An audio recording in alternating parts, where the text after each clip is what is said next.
Hello. Kumusta? May adlaw ka na itong tanan, makigsunan makasampyak. So, here we go again. Buhay America Duterte loyalist magaingon nga. Kung adunay hidugmo tungod sa tumang kakapoy kaluya, ang imong mga pulong may magadasi kanya sa pagtindog. So, time check. It is now 2 o'clock in the afternoon. Ano po? September 6, 2025 dito sa Brooklyn, New York.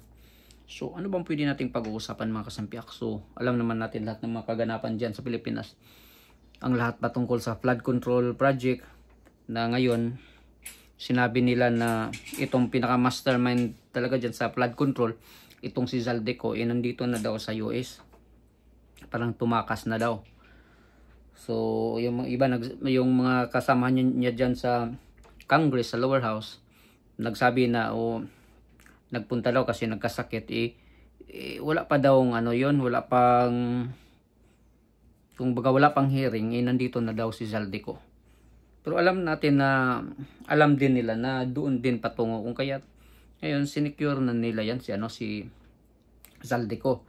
Noong una, sabi ni Zaldico, nung sa panahon ni Sara Duterte, nung sa impeachment, para may pa-impeach sa 125 million na confidential fund, sabi niya, si Sara, sasagutin na lang niya yung issue na niya dyan sa confidential funds niya. May tinatago siya na ninanakaw na yung pera. Putik, 125 million, yung sa inyo para trilyones, bilyones at trilyones. So ngayon, si Zaldico nagtatago na.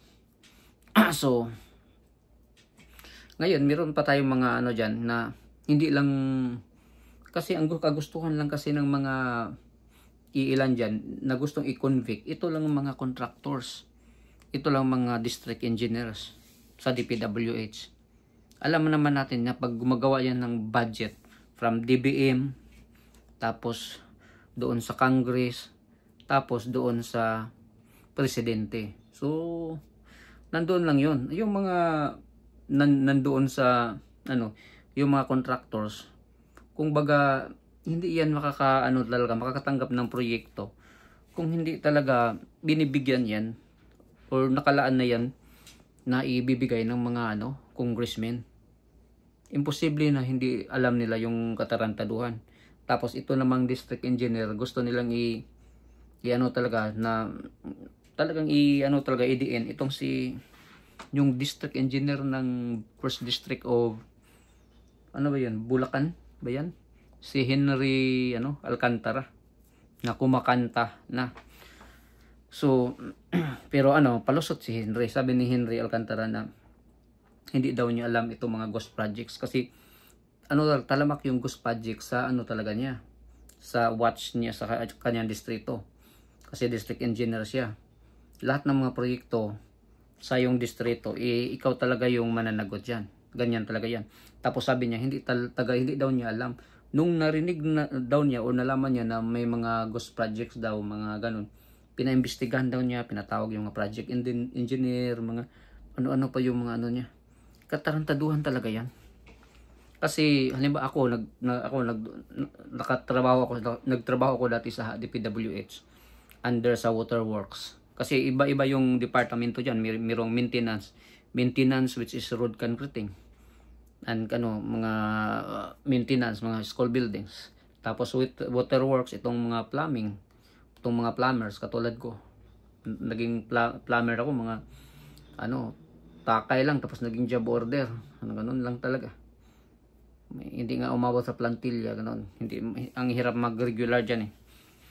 Tapos ang ginagawa kasi namin doon pa mismo sa gagawin na proyekto, mag-layout pa lang kami, may picture yan, i-picture talaga yan, picturean yan, tapos ipapadala yan doon sa opisina, tapos ipopost niyan ng district engineer.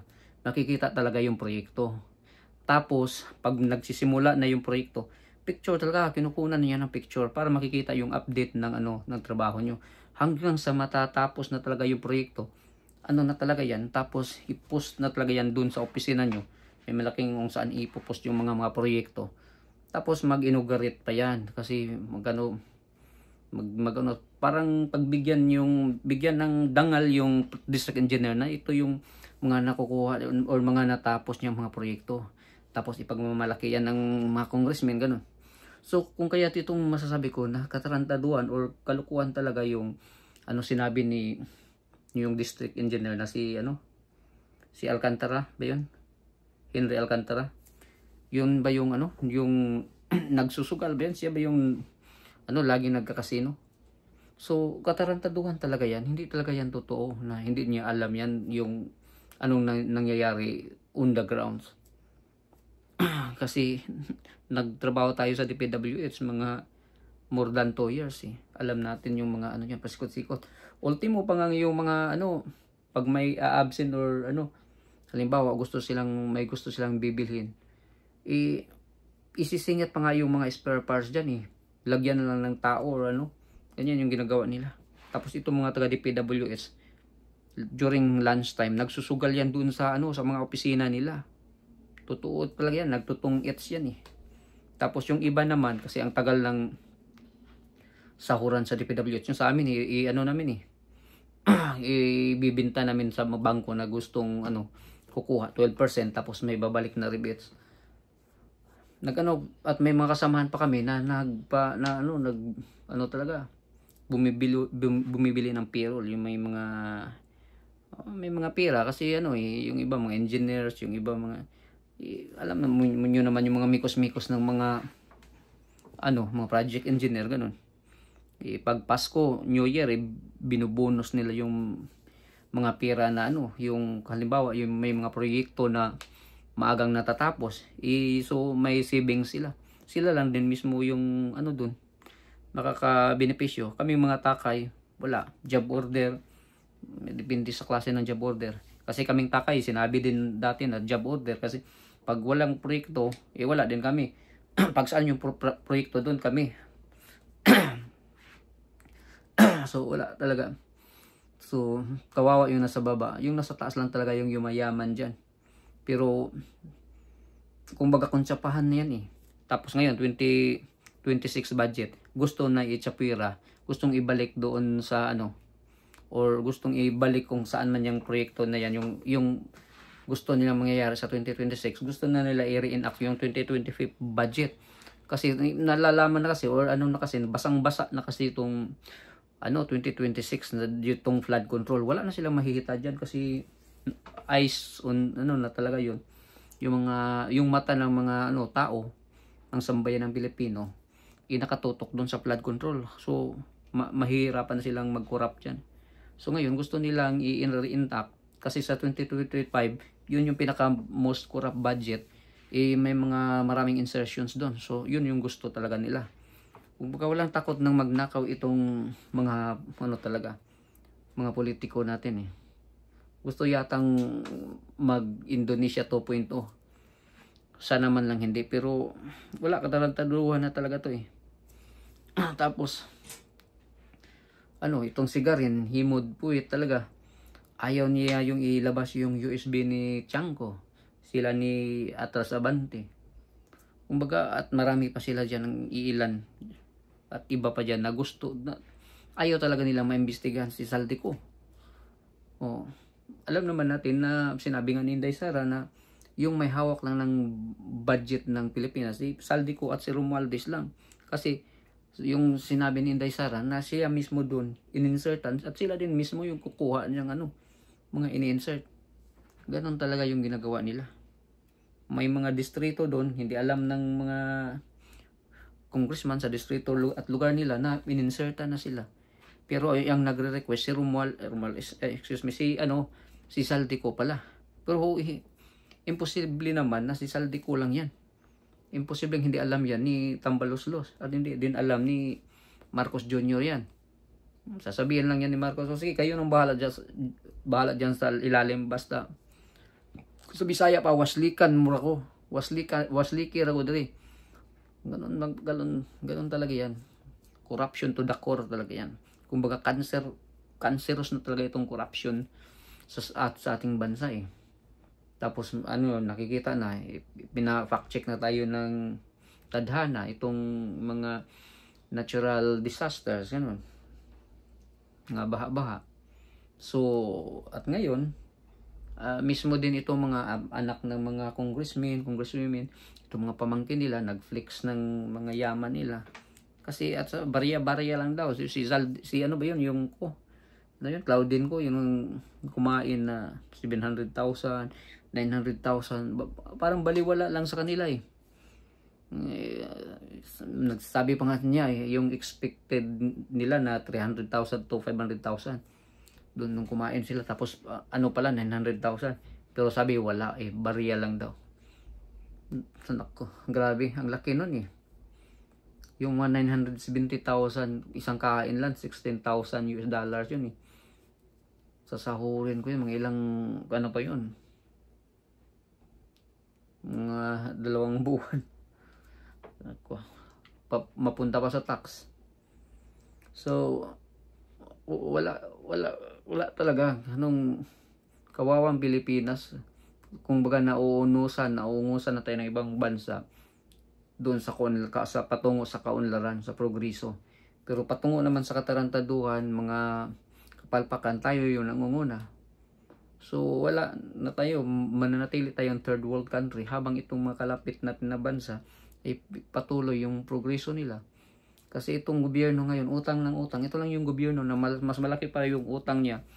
Nag-halfway lang siya sa termino niya, si Marcos. Mas malaki pa yung utang niya kaysa panahon ni Tatay Digong na tinamaan tayo ng pandemic. Buti na lang, hindi sa panahon ni ngayon ang pandemic. Kung sa panahon ngayon, todo nakaw yan sila, baka naging zombie na tayong lahat ngayong mga Pilipino. Kayo dyan sa Pilipinas. Wala talaga. Left and right na nakawan, ganun, kuntsapahan, ultimong bidding daw dyan. Kaya ayaw ni Tatay Digong yung mga bidding. Pag nagbibidding, sila lang yun eh.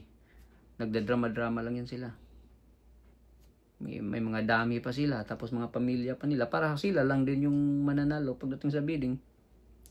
So, drama-drama lang yung pang-showing lang yung bidding, pero hindi talaga. Wala. So, wala na tayong patutunguhan talaga nitong bansang Pilipinas. Kaya Pilipinas, ang hirap mong mahalin. Dati, sabi ko, pag uuwi ako sa Pinas, for good doon ako. Pero, sa mga nangyayari ngayon, parang ayaw ko nang babalik sa Pilipinas. Okay lang magbakasyon, pero ang maganda lang kasi sa Pilipinas, buo tayo, ang pamilya natin, nagkasama-sama tayo, hindi katulad dito sa ibang bansa. Pag matanda ka na, doon ka nilagay sa home for the aged, doon sa mga nursing home, ganun. Sa atin kasi, kahit matanda ka, may mag-aalaga sa'yo, yun yung maganda, yun yung kagandahan. Pero sa mga nangyayari ngayon, baka wala na tayong makakain dyan sa Pilipinas. Wala nang mahita tayo pagdating ng panahon. Ultimo sa sarili nating bansa, baka tayo na yung mga ngamuhan, baka mga iilan lang yung mga elite dyan, at yung mga mga foreigners na yung magmamayari sa atin doon. Yun na yung doon na tayo hindi di ba marami tayong pumunta dito sa ibang bansa, nangangamuhan, nagiging OFW para maihahon sa hirap itong pamilya natin. Pero baka darating yung panahon, natatakot ako na sa sarili nating bansa, mga foreigners na yung maghahari. Tapos sa sarili nating bansa, tayo na iaalipinin. Kasi wala yun. Wala talaga. Marami akong mariribat sa gobyerno na ngayon eh. Marami talagang kapalpakan. Simula pa lang. Pag-iba pa lang, pag totally destroyed pa lang ni Bongbong Marcos sa yung committee, yung na binuo ni ano bang tawag niya yun, yung admin ni Greco Bilica, yung commission na ginawa ni Tatay Digong na labanan itong corruptions at yung mga abuses ng mga namumuno sa gobyerno. Pagkakaupo pa lang ni Marcos, binuwag niya. Malaki na talagang red flag yan. Kung para talaga siya or katotohanan yung anti-corruption niya eh. So, kung ngayon pinagyabang niya yung 4,000 or 5,500 na yung itong flood control project niya na natapos na daw, ghost project lang pala. So ngayon pinaimbestigahan na niya, tapos maghugas kamay pa siya. Ayaw niya magiging accountable doon sa mga ginagawa ng administrasyon niya. Siya man mismo, yung presidente, siya yung may nakakaalam dyan, siya yung may hawak talaga dyan. Kung may kamay na bakal siya dyan, hindi yan magnakaw yung nasa ibaba. Kung magnanakaw sa itaas, magnanakaw din itong nasa ibaba. Ganun talaga yan. Kung corruption to the core talaga yan. Kabit-kabit na lang yan eh. So wala na talaga.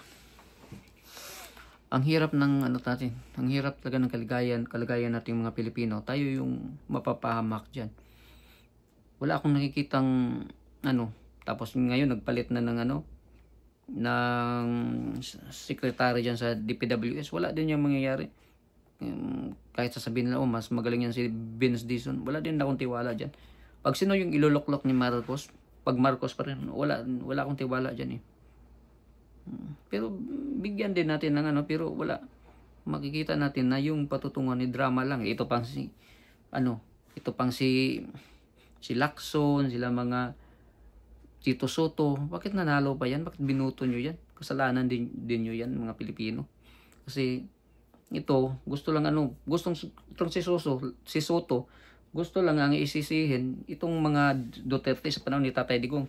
Kasi itong mga nakaupo doon sa mga yung mga nagche-check din diyan sa mga kabulastugan about corruption, about diyan sa mga yung mga ahensya na nagche-check diyan na hindi din ginagawa yung mga trabaho nila. Sa panahon ni Tatay Digong nagtrabaho sila. Ngayon iba bangag yung administrasyon. Baka hindi na sila nagtatrabaho at nagnakaw na rin sila. So ngayon gustong isisi naman ni Tito Soto kay Tatay Digong sa administrasyon niya. Wala, kung baga ito si Tito Soto pala. Tagal nyo nang naging senador diyan, kayo ni Lacson, wala pa rin kayong mga ginagawang tama. Hindi nyo rin nasolusyonan yan. Tapos ngayon ngak-ngak kayo ng ngak-ngak. Sisihin nyo yung tao na kung hindi man number one, pero one of the best talaga na president na ginawa yung tama. Na wala man lang sukli na hinintay, nakapalit at doon nakakulong sa ibang bansa. Masakit isipin yan. Tapos tayo mga Pilipino, lang tayo, matapang lang tayo sa social media. Katulad ng ginagawa ko ngayon kasi wala din akong magagawa. Pero pag mag-start kayo dyan sa Pilipinas at kami dito sa ibang bansa, handa naman kami magsusuporta dyan eh. Kung para talaga sa katotohanan. Kasi kahit ako iinit talaga yung dugo ko, tinitingnan na itong taxes ng ating bansa, yung napupunta lang dun sa ilan. Sila lang yung nagpakasarap dun sa tax natin. Tapos miniflex lang yung ng mga pamangkin at mga anak nila. Tayo, mga Pilipino, ang sakit isipin, nakakaiyak yung sa TikTok mga pinopost, sa Facebook, sa YouTube. Yung halimbawa na lang yung matanda na nagtataho sa gitna ng baha. Kung baga, nagtatrabaho na perwisyo pero ginawa ilang lumaban ng patas. Kasi wala makakain yung pamilya. Ramdam ko yan kasi laki tayo sa hirap eh. Yung matandaan ko lang yung kapatid ko dati na hospital. Wala kaming malalapitan. Ultimo sa hospital, nilakad-lakaran na lang mga doktor, mga nurses. Kasi sila, wala din sila magagawa. Siyempre, alangan naman sila yung gagastos dyan. Walang ultimong gamot na pwedeng ilapat sa kapatid ko. Na gusto na lang dadalhin ng tatay ko sa bahay para doon na lang matudas or Yun yung pinakamasakit dyan. Na wala talaga. Pero magpasalamat lang ako sa Panginoon na may tao ding instrumento na naging nakatulong din sa amin. Pero ito talaga rin yung reality na sobrang hirap kasi yun nasasabi ko, naranasan ko yun na halos hindi makakain sa isang araw. Buti na lang ngayon kasi kahit mahirap man kami, at least nakakain kami at may naipadala din ako, at least nabubuhay kami. Hindi katulad nung panahon na dati, ultimum 4 kilometers, 5 kilometers back and forth, lalakarin namin yan. Kahit yung nag-aaral pa ko, yung tatay ko pumunta doon sa sakahan namin back and forth. Lalo na yung nagkasakit yung kapatid ko, yung pangalawa namin. Kasi ako yung panganay. Halos lakarin lang niya yung ilang kilometro yun, 15 kilometers. Tapos pupunta pa sa, parang nasisira din yung utak ng tatay ko kung kakaisip saan hihingi ng tulong, kung saan pupunta. Wala, ginagawa lang tayong aso ng mga politiko natin. Pag hindi tayo bubuto, sa Bisaya pa, buy-buy yun. Baga, ano ka rin, so kung yung dignidad mo tinatapakan din ng politiko na parang sa kanila din yung pira, i-tax naman yun ng bayan, dapat ibibigay din sa tao yun eh. Pero ipapakita sa iyo na mababang uri ka lang bababa ka nila lang eh.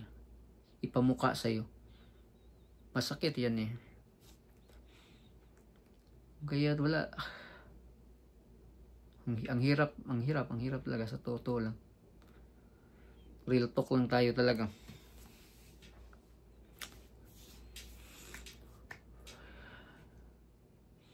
Ako dati kaya naging 10 taon ako dito sa ibang bansa. Dito sa New York eh. 2 days from now magfile na ako sa immigration eh. Ang tawag nito, appearance na ako sa nagfile kasi ako ng pagka US citizen ko eh. Hindi ako nagfile dati, pero ngayon iba yung administrasyon at sobrang stricto. At saka dati sabi, hindi lang ako magpa-citizen, lang ako magpa-green card, ganun. Kasi mas gugustuhin ko pa rin, kasi mahal natin yung bansang Pilipinas, mas gugustuhin natin sa atin. Dito kahit renew lang. Pero sa mga nangyari kasi ngayon, sabi ko, wala. 10 years na ngayon dito, 10 years na ako, din wala ding at least, mas believe ako sa, dito, gobyerno dito, tapos, for better life, ganun. Tapos, may exercise din natin yung ating, rights dito, boboto tayo, ng sinong gustuhin natin, na magiging mga leaders. Tapos, mas maganda kasi dito, kahit napakalaki ng tax, kalahati may napupuntahan talaga. Tapos pag nagkakasakit, meron kaming mga merong insurance. Hindi man kagandahan sa Canada kumpara sa Canada, pero at least man lang mas maganda dito kumpara sa Pilipinas na wala talaga. May napuntahan kasi itong mga taxes namin dito eh. May nakikita kami diyan sa Pilipinas, nangyayari? Healthcare, education, tinanggalan ng suporta ng gobyerno. Sa atin sa Pilipinas, pag nagkakasakit ka, ultimong kakarampot na kita mo, magnegative ka pa, uutang ka, luluhod ka pa para kang aso doon sa mga politiko. Pag hindi ka pa botante doon nila, hindi ka bumoto last election, hindi ka bibigyan. Or pag bibigyan ka, pamukha mo na anuhin ka pa pagsalitaan ka pa ng masasama Pero pilit mo lang lunukin ang lahat dahil sa nangangailangan ka Tapos, ngayon magkakaroon ka pa ng utang loob sa mga politiko na dahil tinulungan ka. Pero ang totoo, inuto ka lang. Pira natin yan. Wala talaga. Masakit na, nakakainit talaga ng ulo Wala. Ay, nakong buhay talaga. Ang administrasyon, kaliwat kanan nakawan, harap-harapan na nakawan. Ba sila? Proud ba sila? Hindi sila nahihiya. Kapal ng mga mukha nila. Piniflex nila. Nagpapa-interview pa sila. Katulad ng mga contractors. Pero, mga small fishes lang yan sila. Itong mga big fishes, itong nasa kongreso, sila talaga yun. Sila talaga yan. Yung mga Zaldico, mga Romualdez, mga Marcoses, wala. So anyway, mga kasampiak, hanggang dito lang muna. Sasakit lang yung loob natin. Maraming salamat. God bless po.